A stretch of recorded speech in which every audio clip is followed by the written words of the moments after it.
ሰላም ጤና ይስጥልኝ የቻናሌ ተከታዮች እንዴት ናቸው? ደህና ናቸው? እኔ ጋር አለው እግዚአብሔር ይመስገን። እናንተ እንዴት ናቸው? ስራ፣ ጤንነት ሁሉ አማን ሁሉ ሰላም። እንግዲህ ዛሬ ቤዛ ድራማ ይዤላችሁ መጥቻለሁ። እናንተም ተከታተሉ። ባለፈው ክፍል ላይ መጨረሻ አካባቢ እንዳየ ነው እንግዲህ ይሄ ዶክተር ሮቤል ከቤዛ ጋር ሆኖ እንግዲህ ማናት ሉላ ጋር እያለ እንደ አጋጣሚ በር ያንኳኳችው ደግሞ እንግዲህ የዶክተር ሮቤል ሚስቱ ነበረች። እሱ ግን ለሉላ ብሏት የነበረው ከእሷ ጋር ተለያይተናል ብሎ ነበር የነገራል። ነገር ግን ውሸቱ ነበር። እሱ እንግዲህ አንድና አንድ እየፈለገው እንግዲህ በቤዛ በኩል ሉላን ለመበቀል ነው። ያው ሉላና ቤዛ አንድ ስለሆኑ ለመበቀል ስለፈለገ ነበረ እና ዶክተር ሮቤል አሁንም ድረስ እያስመሰለ ነው ያለው። ነገር ግን ቤዛ አሁን ላይ ነገሮቹ እንዳሰለቻቸው እየሆኑላት አይደለም። የቤዛ እንግዲህ ተቀናቃኞች የቤዛን ንብረት ለመውሰድ የሚወስዱ ሰዎች በአሁኑ ሰዓት እንግዲህ በስተዋል። እንግዲህ ሚስቱን እንግዲህ ሲያያት ይደነግጥና ማህሌት ይላል። ሉላም ተደናግጣ ቆይ ይቺ ሴት ማናት ትለዋለች። ሴትም ይገርማል፣ እኔን በሌላ ሴት ለመቀየር ብዙ ጊዜ አልፈጀብህም። ሮቤል ምን ማለት ስለደነገጠ መመለስ ያቅተዋል። ማህሌትም ተናገር እንጂ ምን አባህ ዘጋሃን ስትለው እንግዲህ ሮቤልን ቆይ አልገባኝም ይላል። የኔና ያንቺ ጉዳይ ያለቀ መስሎኝ ከዚህ ምን ልትሰሪ መጣሽ? ማህሌትም አንተ ነህ አለቀ ያልከው እንጂ እኔማ ገና እየጀመርን ነው የማስበው። ሉላም ቆይ የሁለታችን ጉዳይ አልቋል ብለኸኝ አልነበረም እንዴ ትለዋለች። ማህሌትም ትሰሚኛለሽ፣ የኔም ቤት ህይወትሽን የምትፈልጊ ከሆነ አሁኑኑ ከባሌ ራቂ ትላታለች። እንግዲህ ዶክተር ሮቤልም ለሱራፌልም ሲለው የነበረው ሚስቴን ፈትቻታለሁ ብሎን ነበር የነገረው። ነገር ግን ዶክተር ሮቤል ዋሽቷል።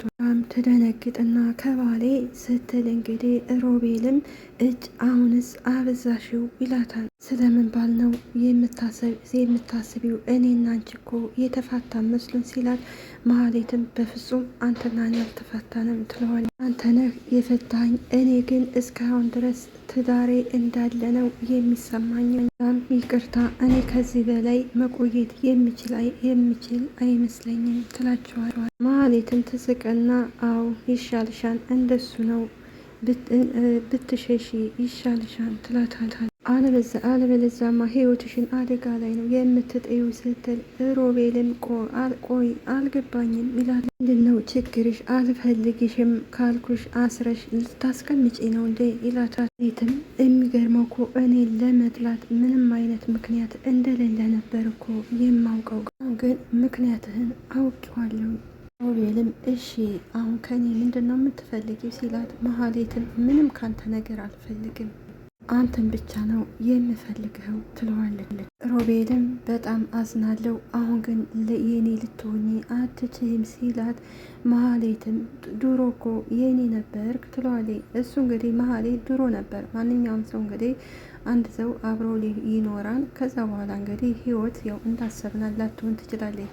ነገር ግን በግዴታ ያንን ሰው የኔ ያደርጋለሁ ማለት አይቻልም እና ድሮ ያው ህጋዊ ባሌ ነበርክ፣ ድንገት ተነስተህ ልፍታሽ ያልከኝ አንተ እንጂ እኔ እኮ አይደለሁም ትለዋለች።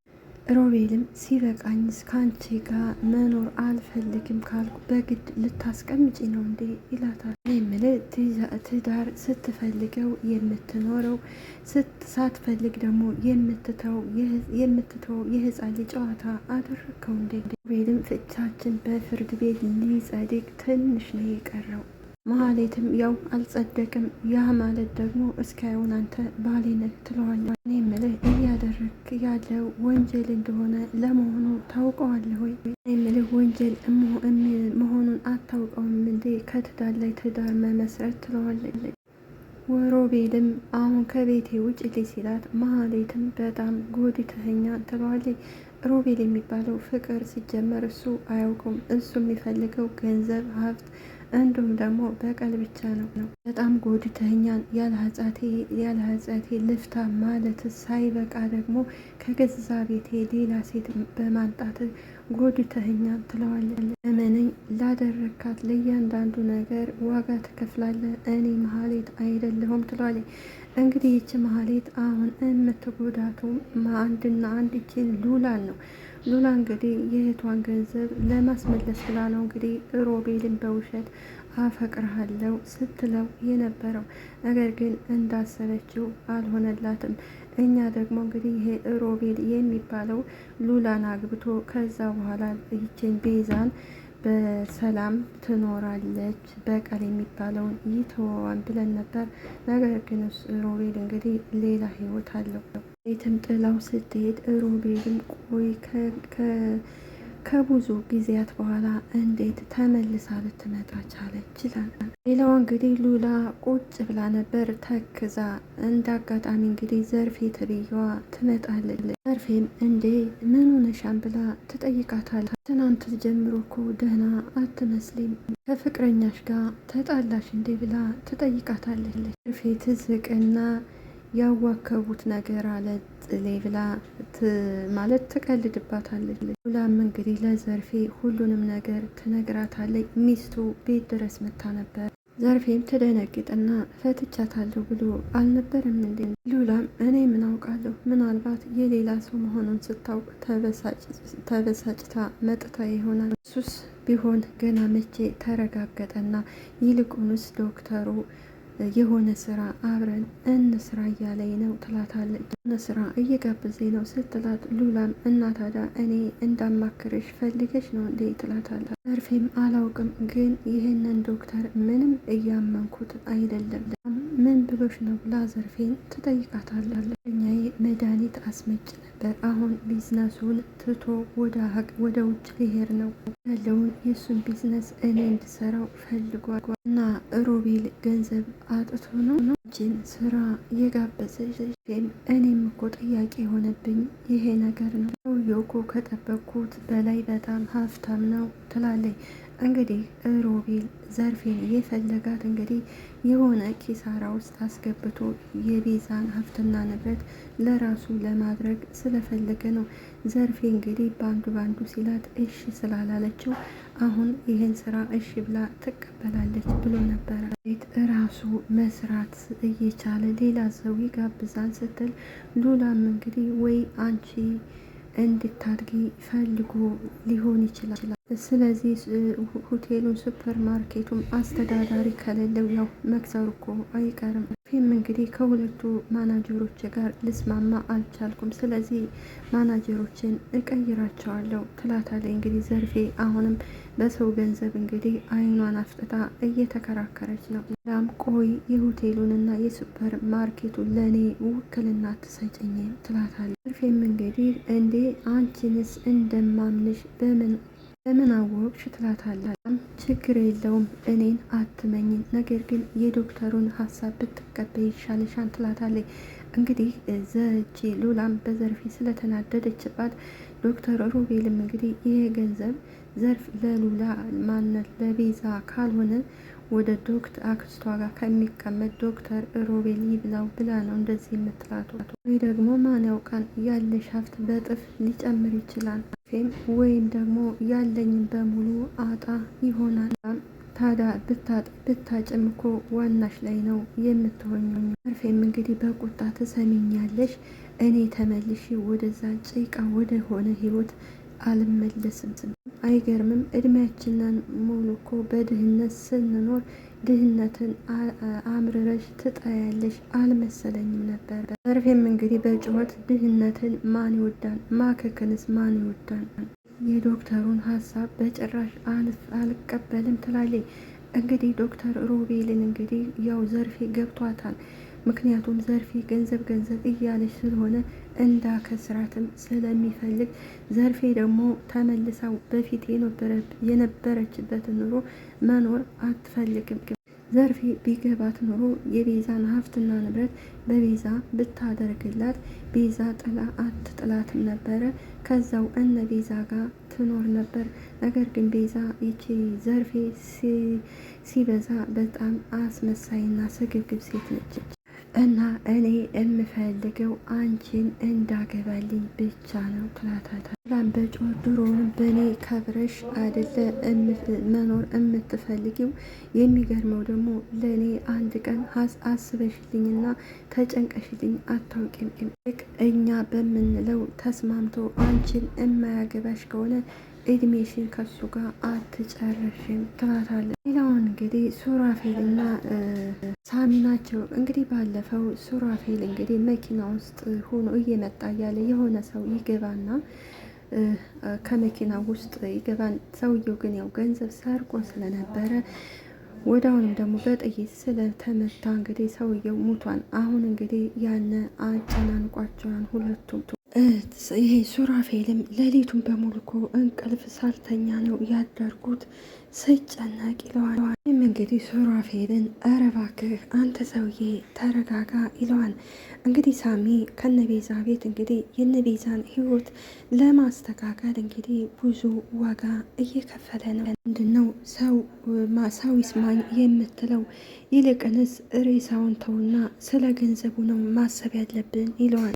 ሱራፌልም ቆይ ያንን ያህል ገንዘብ ምንድን ነው የምናደርግበት ይለዋል። ሳሚም እየቀለደ በንዴት አይደለም ለፖሊስ ሄደን እናስረክበዋለን ይለዋል። ያን ሁሉ ገንዘብ ምንድን ነው የምናደርገው ትለኛለህ እንዴ? አይተኸዋን ግን ያን ሁሉ ገንዘብ በሻንጣ የታጨቀ ይለዋል። ስለዚህ ቆጥረን እኮ አንጨርሰውም።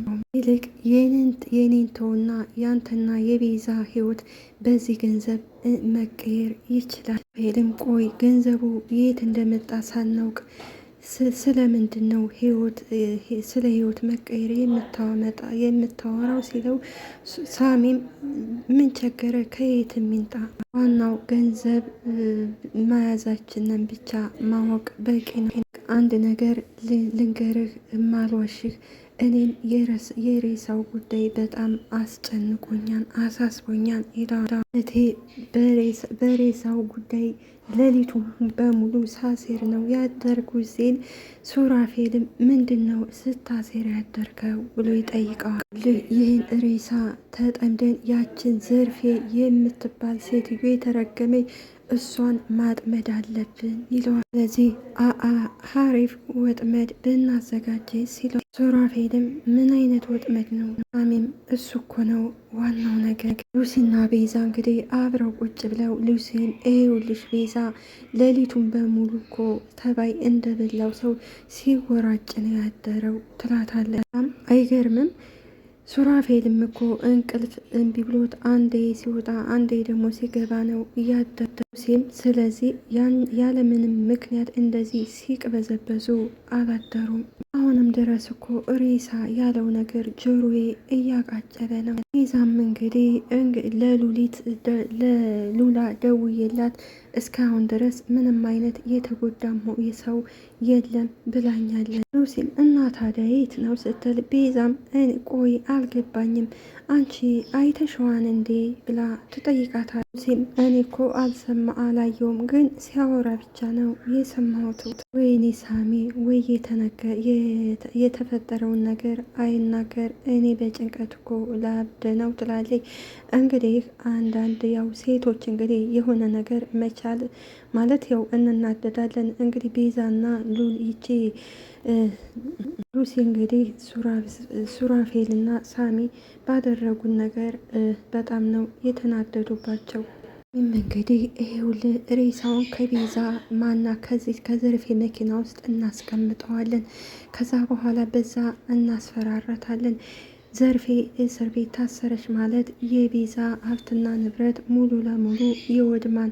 ስለዚህ እኛ ለሕግ አሳልፈን አንሰጣትም። ነገር ግን በሱ እናስፈራራትና የቤዛን ሀብት ንብረት እንድትመልስ እናደርጋታለን ይለዋል። ሱራፌልም እሺ ቆይ ዘርፌ ጥላቶቼ እነሱ ናቸው ብላ ጥቆማ አድርጋ እኛን ብታሳስረን ሲለዋል። ሳሚም ዋናው ፕላናችን ይስራልን እንጂ መቼም ቢሆን እጇን ወደ እኛ አትጠቁምም።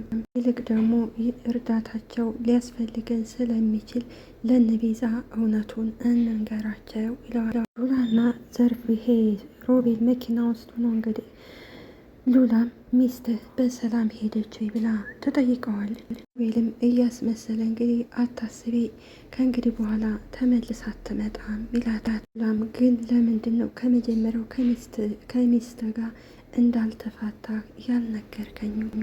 አይ እኔ ሳልሆን እሷ ናት የፍቹ ወረቀት እንዲጓተት ያደረገች፣ ግን እኮ ፍቹ አልቋን ይላታት። ሉላም እንግዲህ እሱን ተውና ልቅ ዘርፌ አብረን እንስራ ያልካትን ነገር የተስማማችበት አይመስለኝም።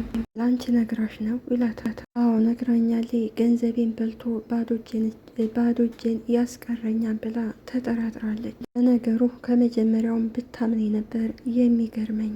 እንግዲህ ቢሆንም ያመጣኸውን ሀሳብ ወድጀዋለሁ ስትለው ሮቤልም ማለት ይላል። አንቺም እየዋሸሁ ነው እንዴ የሚመስልሽ ሲላት እንግዲህ ሉላም እና የእውነት ክን ነው እንዴ ትለዋል። ሮቤልም አዎ የእውነቴን ነው፣ ጓደኛዬም ሙሉ ለሙሉ ያው ለእኔ ሰጥቶኛል ይላታል። በእርግጥ ሮቤል እየዋሸ ነው።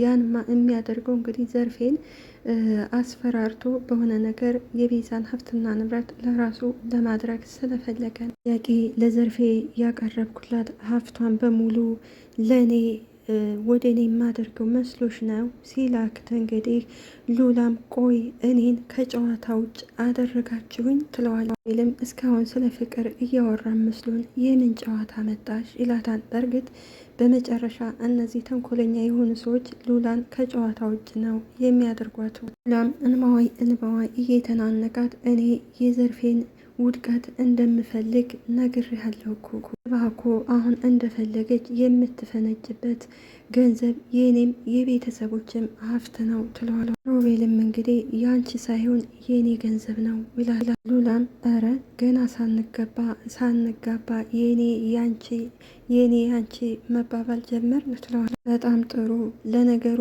እኔ ነኝ ጥፋተኛው ብላ መኪናውን ከፍታለች ትወጣ ስትል ሮቤልም እረ ቆይ ብሎ እጇን ይይዛታል። ቤት ነው የተቀጣጠርነው እኮ ምሳ ለመብላት መስሎኝ። ሉላም እንግዲህ ሮቤል እየወደድኩ ከዚህ በላይ ባታስከፋኝ ደስ ይለኛል።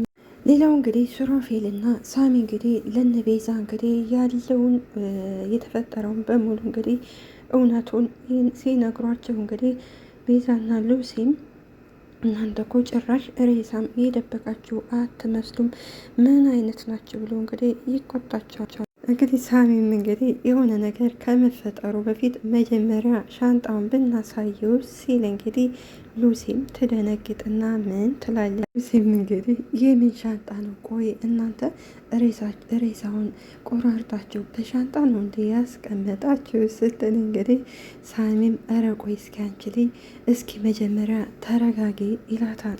ቆሎ አደረግሽው እንዴ ተቆራርጦ ምናምን የምትዩ ቢሆን እኮ የሰው ልጅ ነው ክብር ይኑር ሲላት ቤዛም ቆይሽ ታዲያ ምንድን ነው ሻንጣ ያላችሁ ትለዋል። ደንበኛ እረስቶት ወርዶ ያልከው ነው ብላ ሱራፌልን ትጠይቀዋል። ሳሚም አይ እረስቶት ሳይሆን እረስቶት ሞቶ ነው ሲል እንግዲህ ያው ሁለቱ ሴቶች እንግዲህ ይደነግጡና ምን ይላል ሳሚ ያስቀኛልና ሳሚ እንግዲህ ሱራፌልን አንተ ሰውዬ ምንናን እኔ ብቻ ነኝ እንደ የምለፈልፈው ይላል። እንግዲህ ምክንያቱም ሱራፌል እንግዲህ ስለደነገጠ ዝም ነው ያለው። የሆነ ነገር በል አውራ እንጂ ይለዋል። ሻንጣውን ሂድና አንጣና አሳያቸው ሲለው ሱራፌልም እንግዲህ በፍርሃት እሺ አንጥቼ አሳያቸዋለሁ ብሎ ተነስቶ ሄደ። ሱራፌልን ሻንጣውን ካመጣ በኋላ እንግዲህ ሳሚም በዚህ ምድር አስደናቂ ነገር መቼም አይታችሁ አታውቅም ብሎ እንግዲህ የያዘውን ገንዘብ ከፍቶ ሲያሳያቸው ሉሲና ቤዛ ይደነግጣል። አልገባኝም ይሄ ሁሉ ምንድን ነው ስትል ሳሚም ልብስ ነው ልበልሽ ይላል። የምታየው ገንዘብ ነው ይላታት። ቆይ እናንተ ግን ምን አይነት ነገር ነው የገባችሁት ትላቸዋል። እንግዲህ ሳሚና ሱራፌል አንገታቸውን ደፍተው መመለስ ያቅታቸው። ሌላው እንግዲህ ዶክተር ሮቤልና ይቺ ማና ሉላ ምሳ አብረው እየበሉ ነበርና መሀሌ ግን ተደብቃ ሁለቱን እያየቻቸው ነበር። ነው ምሳውን ወደድሽው ሲላት ሉላም ቆንጆ ነበር ትለዋል። ግን ደስተኛ አይደለሽም። አሁንም የመሀሌት ጉዳይ እያሳሰበሽ ነው እንዴ? ሉላም አይ ስለ ራሴ መጨረሻ እያሰብኩ ነው እኛን ይሄ ልቤ ተው ማለት አለብኝ ስትል ሱራፌልም ማን ሮቤልም ማለት ሲላት አዎ አንተን ማፍቀር የለብኝም ትለዋለች። መሀሌት ጥሩ ሴት ናት፣ ጥሩ ሚስት ናት። ነገር ግን እኔ ልቤ ያለው ከልጅነት ፍቅረኛ ጋር ነው ይላል። የልጅነት የሚለው እንግዲህ ከልጅነቱ አንስቶ ቤዛን ይወዳታን ያፈቅራታል። ነገር ግን ደግሞ በዛው ልክ እንግዲህ ሮቤል ቤዛን ሊበቀላት ይፈልጋል። አንድ ሰው እንግዲህ ምንም ቤተሰቦቿ የቤዛ ቤተሰቦች ቢበድሉም ቤዛ ደግሞ መቀጣት የለባትም እና ሮቤል እንግዲህ እሱ ሲጀመር ቤዛን ከልጅነቱ አንስቶ እየወደዳት ወይም እያፈቀራት ሳይሆን ከልጅነቱ ጀምሮ እንግዲህ ቤዛን እንዴት አግኝቼ ልበቀላት እያለ ሲያስብ ነው የኖረው እና አሁን እንግዲህ ለሉላ የሚነግራት እያስመሰለ ሌላዋ መሀሌት ናት። መሀሌት እንግዲህ በመንገድ ላይ እንግዲህ ይችል ሉላን እየተከታተለቻት ነበረ። ነገር ግን ሉላን ሳይሆን ያገኘችው ቤዛን ነው። ቤዛን ስታገኛት እንግዲህ አንገቷን አንቃ ስትዛት ቤዛም ኧረ እባክሽ ተረጋጊ የኔት እኔ ሉላ አይደለሁም ስትላት አይ አንቺ ነሽ ራስሽ ነሽ እኔ ልታታልኝ አልፈልግም ስትል ቤዛም እንግዲህ ብትጮህ ሰው የሚደርስላት ታውቃለች። ስለዚህ የዚህ ሁሉ ተጠያቂው ዶክተር ሮቤል ተብዬ ነው። ዶክተር ሮቤል በቀሉን ትቶ ወደ ፍቅር ቢገባ ደስ ይለናል። ምክንያቱም ቤዛ እንግዲህ የሱራፌል ሚስት ስለሆነች የወንድሙ ሚስት ናት። ስለነበረን ቆይታ እናመሰግናለን። አገራችንንም ኢትዮጵያ ሰላም ያደርግልን። እኛም ደግሞ በያለንበት ፈጣሪ አምላክ ይጠብቀን፣ ወጥቶም ከመቅረት ይጠብቀን። ዘረኝነት የሚባለውንም በሽታ ያጥፋልን ከሀገራችን። እናመሰግናለሁ። ባይ ባይ።